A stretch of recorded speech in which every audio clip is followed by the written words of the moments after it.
सुख दुख की जो कुछ कहनी री सो चलती बिरिया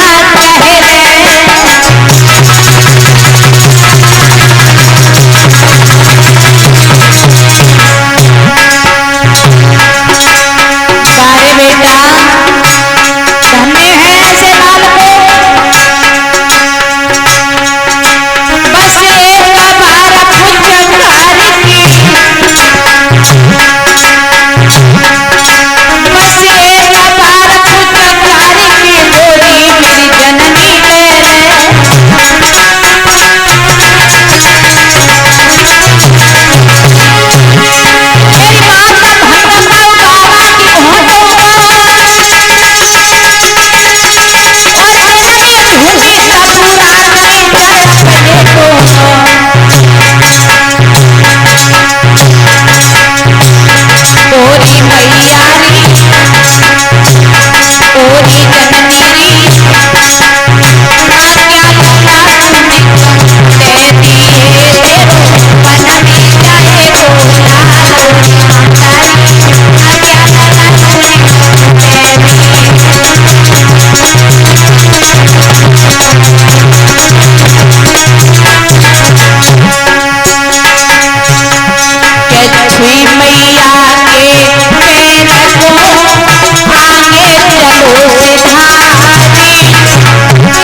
बहुत सुंदर। आज ध्रुव चला, मैया ने दोनों हाथों से आशीर्वाद दिया, जाओ बेटा तुम्हारी जो तपस्या सफल होगी और तुम भगवान को प्राप्त करके ही घर पर लौटोगे, ये आशीर्वाद है। लेकिन आशीर्वाद तो दे दिया पर वो मैया रोते रोते बेहोश होकर के आंगन में गिर गई। होता क्या है, ध्रुव आगे निकला तो गांव के लोगों ने उत्तानपाद को बताया तुम्हारा बेटा वन में भजन करने के लिए जा रहा है। राजा उत्तानपाद ने जवाब दिया उसको वापस लौटा दो, उसकी माँ को जो की रोटी मिलती है ऐसे सब्जी से मिलेगी। ध्रुव कहने लगे अब नहीं लौटेंगे, नहीं लौटा। फिर गांव वालों को भेजा, ध्रुव को वापस लौटा दो, आधा राज ध्रुव का आधा उत्तम का। छोटा सा 5 वर्ष का बालक समझ गया, घर से बाहर निकलने में ही भगवान का नाम अभी तो मैंने बैठ करके लिया ही नहीं, केवल मन में ठान ली है कि तेरी तपस्या करने जा रहा हूँ तो मुझे आधा राज्य मिल रहा है, और जब मैं तेरी तपस्या करने लगूंगा तो पता नहीं क्या मिलेगा। लौट जाओ वाले, मुझे नहीं चाहिए ऐसी धन दौलत, ऐसा राज्य जिसके नाम में राज्य मिल रहा है तो तपस्या में पता नहीं क्या मिलेगा। अब बताइए, छोटे से बच्चे ने कहाँ दिमाग दौड़ाया, और कोई होता तुरंत राज्य की सुन के पीछे लौटे आता। मैं नहीं लौटूंगा। ध्रुव चले, आगे चले, तब तक देव ऋषि नारद मिल गए। कहने लगे कहाँ जा रहे हो, कूदरा से टपकत बहे जा बन के बीच में। अरे कोई शेर भेड़िया मिल गया, एक ही कौर में तुम पेट में चले जाओगे। कोई भैया में लौटूंगा नहीं। अच्छा, शेर मिल गया, भगरना मिल गया, भेड़िया मिल गया, मोटा बन गया। भैया जैसे ही ध्रुव ने इतनी बात कही कि मैं नहीं लौटूंगा, तो नारद ने कहा बेटा वन में भजन करने के लिए जा रहे हो, लेकिन बिना गुरु के गुर मंत्र लिए हुए भगवान नहीं मिल सकते हैं। ध्रुव कहने लगे गुरु ही नहीं जानते, कैसे कहते, का होत कहाँ लगत, कहाँ बैठत कैसे। क्यों महाराज, ये गुरु कौन से पेड़ पर आता? नीम पे। और ये नीम पे नहीं लगते, ये गुरु बनाए जाते हैं जो गुरु मंत्र देते हैं। तो आम के पेड़ पर और पागल कहीं के आम के नीम के पेड़ पे नहीं लगते। ये गुरु होते हैं जो गुरु मंत्र देते हैं, तब भगवान की प्राप्ति होती है। अच्छा, कुम्हार पर बनवा मिट्टी के?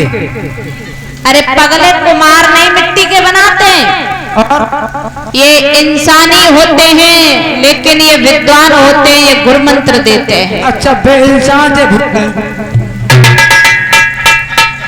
आज भैया महाराज नारद ने ऐसा करो तो आप गुरु बन जाओ। नारद ने कही बेटा गुरु मंत्र ले लो। ध्रुव कहने लगे हमें जाए कहाँ गुरु मंत्र लेने, ऐसा करो तुम ही गुरु बन जाओ। तो ध्रुव से बाबा ने कहा देखो हम जो मंत्र बना उसका जाप करना। ठीक है महाराज। आज भैया मंत्र दिया, ओम नमो भगवते वासुदेवाय। ओम नमो भगवते वासुदेवाय। बेटा ऐसे नहीं मंत्र है, ये मंत्र आप दोबारा सुनिए। दोबारा सुनाओ महाराज। ओम नमो भगवते वासुदेवाय। ओ भगवते वासुदेवाय। तो तुम्हें भगवान नहीं मिलने वाले, पहले मंत्र सही से जपो। महाराज दोबारा बोलो। ओम नमो भगवते वासुदेवाय। ओम भगवते। महाराज मैं क्या बड़ा आज महाराज ध्रुव ने जैसे ही मंत्र को लिया और नारद ने मंत्र के साथ में भगवान का रूप बताया, ध्रुव पहुंच गया, वन में बैठ गया। अब नारद ने जैसे ही मंत्र दिया, ध्रुव तपस्या कर रहा है, लेकिन इंद्र की नानी मर गई। इंद्र कहने लगा ये ध्रुव तपस्या कर रहा है, कहीं मेरा इंद्रासन न छिड़ जाए, अप्सराओं को भेजा। लेकिन प्रभु के जो भक्त प्यारा होता है तो वो अप्सराएं कुछ नहीं कर पाते। अप्सराओं को भगवान ने जादू के द्वारा बर्रैया ततैया लपटी जो भाग करके चली गई। ध्रुव और तपस्या कर रहा है, ध्रुव ने न कोई पानी नहीं पिया न कोई भोजन किया है। उसके बाद में ध्रुव उस पद्मासन लगाया, उसके बाद में ध्रुव एक पैर के अंगूठा से खड़े होकर के तपस्या करने लगा। भगवान का वही मंत्र जाप कर रहा है और भगवान सो रहे हैं। सरसैया पर सरसैया हिलने लगी। आज हुआ क्या कि जब ध्रुव ने खींची प्राण पाओ तो पाओ रुकी तेरा लोकी, तो पाओ रुकी तेरा लोकी।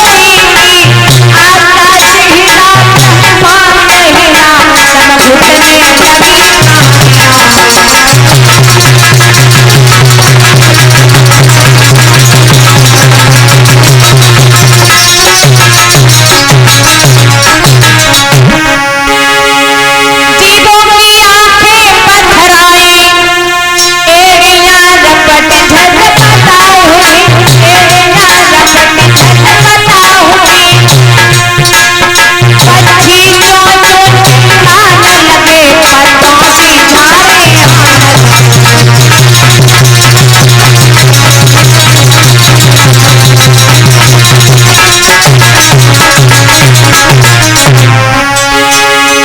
प्रभु ने देखा ये क्या हुआ, नारद ने आए के बतलाया, नारद ने आए के बतलाया। ये 5 बरस का बालक ये घोर तपस्या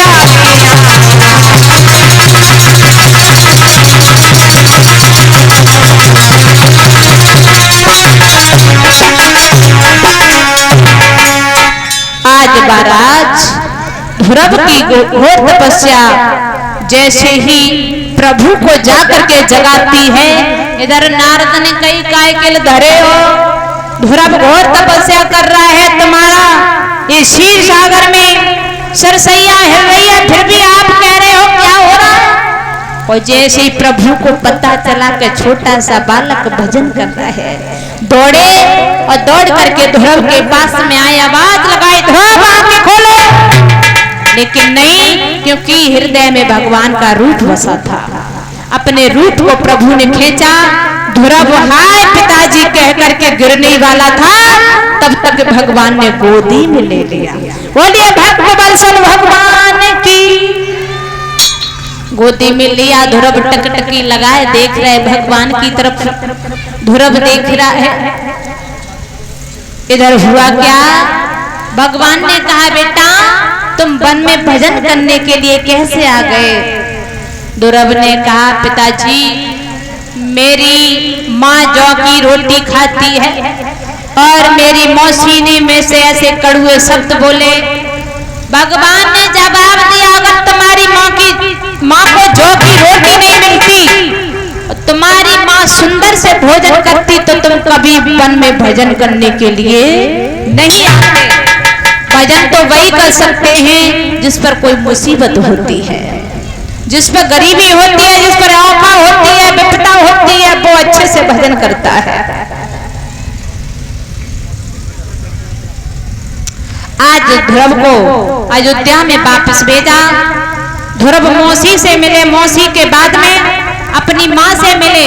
माँ ने कहा, हमें दर्शन करवाइए, माफी चाहूंगी कि मौसम खराब हो रहा है, इसलिए जल्दी जल्दी।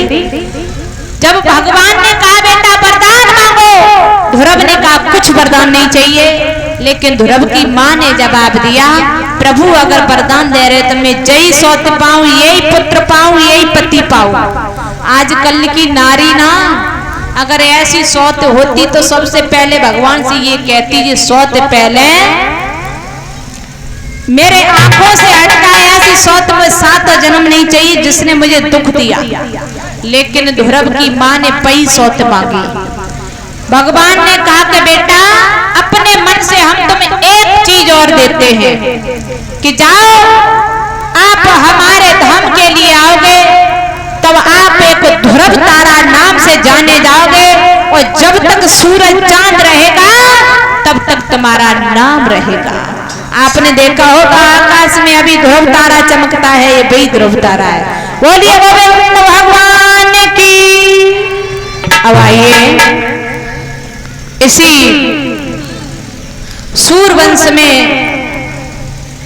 चलते हैं भगवान श्री राम की कथा की तरफ। मेरे श्रोता बंधु, कहा जाता है